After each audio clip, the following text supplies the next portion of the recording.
Hello बच्चों, आशा करती हूँ आप सभी लोग अच्छे होंगे और पढ़ाई भी अच्छे से करते होंगे। जैसा कि हम पहले वाले वीडियो में काव्य सौंदर्य के तत्वों में से रस तत्व को पढ़ा दिए हैं, फिर भी आज इस वीडियो में रस किसे कहते हैं, रस के कितने अंग हैं और पहला अंग अस्थाई भाव, उसके बारे में बता दे रही हूँ। थोड़ा जल्दी बता दे रही हूँ। यहाँ पे देखिए रस किसे कहते हैं। तो साहित्य में रस का अभिप्राय है आनंद। ठीक है बच्चों, साहित्य में रस का अर्थ होता है आनंद। काव्य को पढ़ने अथवा नाटक देखने से जो विशेष प्रकार का आनंद होता है उसे रस कहा गया है, और यह आनंद राग द्वेष से मुक्त होता है। आचार्य रामचंद्र शुक्ल ने हृदय की मुक्तावस्था को रस दशा कहा है। और यहाँ पे देखिए, हृदय की इस मुक्तावस्था में जीवन का व्यक्तिगत अनुभव और आनंद, मनुष्य मात्र का अनुभव और आनंद होता है। यहाँ पे देखिए रस के अंग, यहाँ पे लिखा रस के 4 अंग होते हैं बच्चों। तो पहला यहाँ देखिए अस्थाई भाव, दूसरा है यहाँ दूसरा विभाव, तीसरा अनुभाव, चौथा संचारी भाव। तो ये रस के 4 अंग हैं। ठीक है बच्चों, अब यहाँ पे देखिए अस्थाई भाव, रस का पहला अंग अस्थाई भाव। अस्थाई भाव देखिए, सहृदय के हृदय में जो भाव अस्थाई रूप से विद्यमान रहते हैं, सहृदय अर्थात सभी के हृदय में जो भाव अस्थाई रूप से विद्यमान रहते हैं उन्हें अस्थाई भाव कहते हैं। यही भाव रसत्व को प्राप्त होते हैं। प्राचीन भारतीय आचार्यों ने अस्थाई भाव कितने माने हैं? तो 9 माने हैं। प्राचीन भारतीय आचार्यों ने अस्थाई भाव 9 माने हैं। उन्हीं के आधार पर 9 रस भी माने जाते हैं। अब नीचे देखिए, जितने अस्थाई भाव हैं उतने रस हैं। तो यहाँ पे देखिए, इसको भी जल्दी जल्दी पढ़ देते हैं।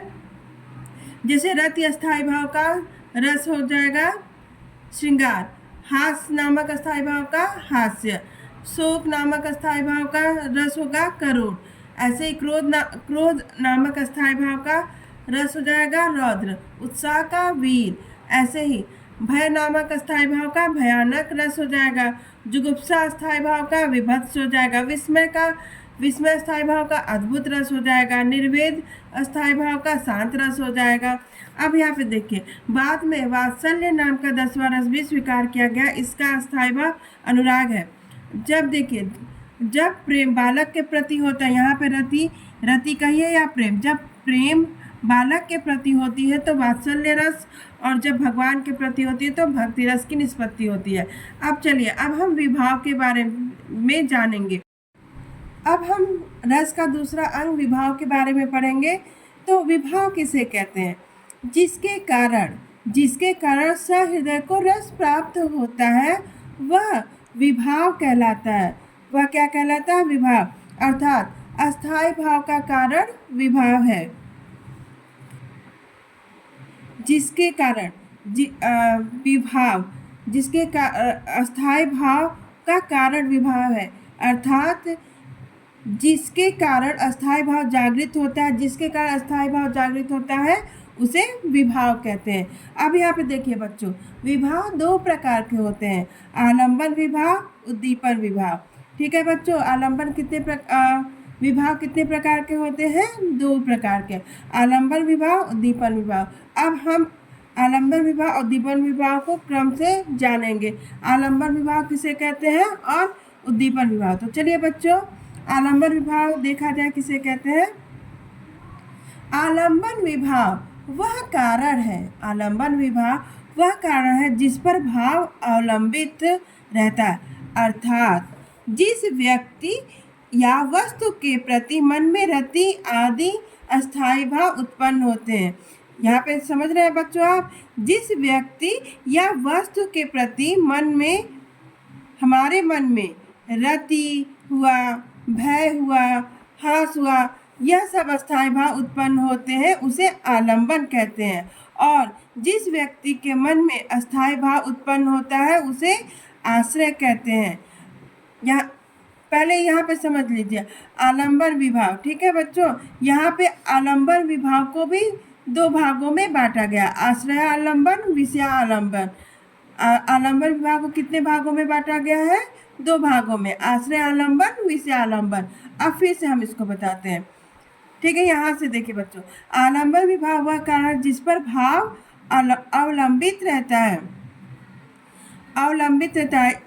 यहाँ पे देखिए, जिस व्यक्ति या वस्तु के प्रति मन में रति अस्थायी भाव उत्पन्न होते हैं उसे आलंबन कहते हैं। यहाँ देखिए, जिस व्यक्ति के मन में अस्थायी भाव उत्पन्न होते हैं उसे क्या कहते हैं? आश्रय आलंबन। उसे क्या कहेंगे? आश्रय आलंबन। जिस व्यक्ति के मन में अस्थायी भाव जागृत होता है, उत्पन्न होता है, उसे कहते हैं आश्रय आलंबन। यहाँ देखिए उदाहरण दिया है, पुत्र रोहिताश्व की मृत्यु पर विलाप करती हुई माँ सवैया आश्रय है। माँ सवैया क्या है? आश्रय है। और रोहिताश्व क्या है? आलंबन है।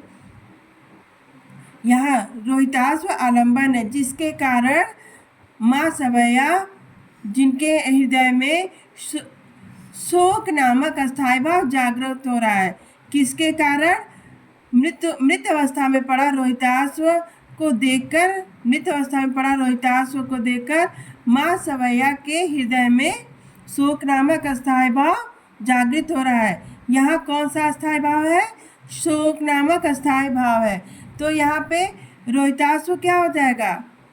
मृत पड़ा हुआ रोहिताश्व यहाँ माँ के लिए आलंबन हो जाएगा, जिसके कारण सवैया के हृदय में शोक नामक अस्थायी भाव जागृत हुआ। अब यहाँ पे देखिए, तो आप लोग आश्रय और विषय आलंबन दोनों समझ गए ना। यहाँ पे एक और उदाहरण देख लीजिए, आसानी से समझ जाएंगे। यहाँ देखिए, पुष्प वाटिका में राम के मन में सीता को देखकर, यहाँ पे देखिए, राम के मन में सीता को देखकर कौन सी अस्थायी भाव जागृत हो रही है? रति भाव जागृत होता है।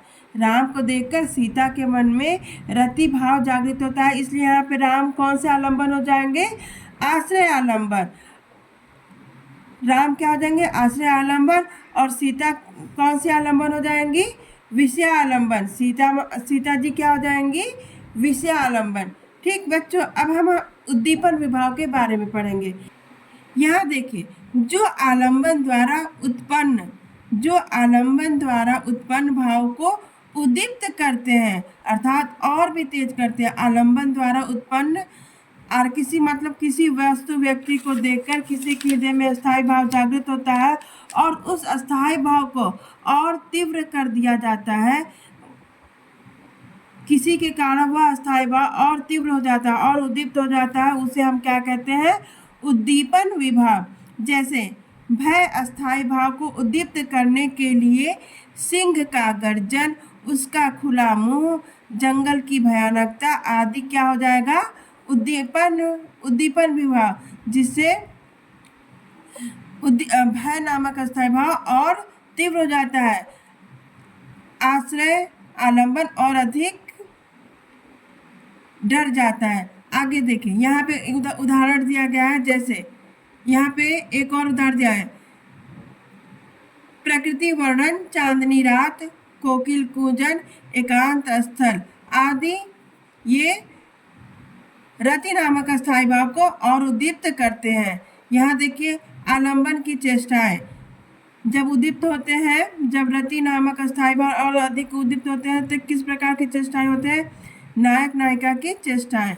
आगे देखिए बच्चों, अब हम रस का तीसरा अंग पढ़ेंगे, अनुभाव। तो चलिए, अनुभाव किसे कहते हैं? यहाँ देखिए, अस्थायी भाव के जागृत होने पर आश्रय की बाह्य चेष्टाओं को अनुभाव कहते हैं। अस्थायी भाव के जागृत होने पर आश्रय की बाह्य चेष्टाओं को अनुभाव कहते हैं। जैसे भय उत्पन्न होने पर आश्रय हक्का बक्का हो जाता है, उसके रोंगटे खड़े होने लगते हैं, वह कांपने लगता है और पसीने से तरबतर हो जाता है। तो यह आश्रय के क्या हो जाएंगे? बाह्य चेष्टाएं हो जाएंगे, जिसे हम अनुभाव कहते हैं। यहाँ देखिए, कुछ बातें नोट की गई हैं। यहाँ ध्यान देने की बात है कि बिना किसी भावोद्रेक के केवल भौतिक परिस्थितियों के कारण यदि अस्थायी भाव के जागृत हुए बिना किन्हीं भौतिक परिस्थितियों के कारण यदि ये सब चेष्टा जैसे पसीने आना, कांपना, तो कांपना आदि चेष्टा दिखलाई देते हैं, उन्हें हम अनुभव नहीं कहेंगे। जैसे जाड़े के कारण कांपना, गर्मी से पसीना निकलना, इसे हम अनुभव नहीं कहेंगे। ठीक है, जब हमारे अंदर अस्थायी भाव जागृत होते हैं उनके कारण आश्रय की बाह्य चेष्टाओं को अनुभव कहते हैं। ठीक है बच्चों, आगे देखिए। रस का चौथा और अंतिम अंग संचारी भाव। ठीक है बच्चों, तो संचारी भाव किसे कहते हैं? आश्रय के मन में उठने वाले अस्थिर मनोविकारों को संचारी भाव कहते हैं। आश्रय के मन में उठने वाले अस्थिर, जो कभी स्थिर नहीं रहते, ऐसे मनोविकारों को क्या कहते हैं? संचारी भाव कहते हैं। ये मनोविकार किसके समान होते हैं? पानी के बुलबुलों की भांति बनते मिटते रहते हैं, जबकि अस्थायी भाव अंत तक बने रहते हैं। ठीक है बच्चों, आपको संचारी भाव और अस्थायी भाव में अंतर तो समझ में आ गया कि ये अस्थिर होते हैं और अस्थायी भाव स्थिर रहते हैं, जो अंत तक बने रहते हैं। ठीक है, यहाँ पे देखिए एक और उदाहरण बताया गया है इसको पहचान करने का। प्रत्येक रस का अस्थायी भाव तो निश्चित है, पर एक ही संचारी अनेक रसों में हो सकता है। ठीक है बच्चों, जैसे शंका नामक संचारी भाव श्रृंगार में भी होता है और भयानक में भी। ठीक है बच्चों, यहाँ देखिए अस्थायी भाव भी दूसरे रस में असंचारी भाव हो जाते हैं, जैसे हास्य रस का। इसको छोड़िए बच्चों, वैसे एक बात और बता दें, संचारी भाव की संख्या कितनी है? संचारी भाव की संख्या कुल 33 है। कुल 33 है। संचारी भाव कितने हैं? 33। बच्चों, आपके सिलेबस में कौन से रस पढ़ने हैं? हास्य रस और करुण रस। कक्षा 10 के बच्चों के लिए केवल 2 ही रस पढ़ने हैं, हास्य रस और करुण रस। ठीक है बच्चों, तो चलिए हम इसके हास्य रस और करुण रस की परिभाषा नियम पढ़ लेते हैं, फिर उसको उदाहरण द्वारा समझ लेते हैं। ठीक, तो सबसे पहले हास्य रस के बारे में जानते हैं। यहाँ देखिए हास्य रस किसे कहते हैं? विभाव, अनुभाव तथा संचारी भाव के संयोग से, विभाव, अनुभाव तथा संचारी भाव के संयोग से पूर्णता को प्राप्त हास नामक मनोविकार हास्य रस उत्पन्न करता है। ठीक बच्चों, यहाँ पे देखिए विकृत रूप, आकार, वेश, वाणी और चेष्टाओं को देखकर हास नामक मनोविकार की परिपुष्ट होने पर हास्य रस की उत्पत्ति होती है। यहाँ पे देखिए उदाहरण।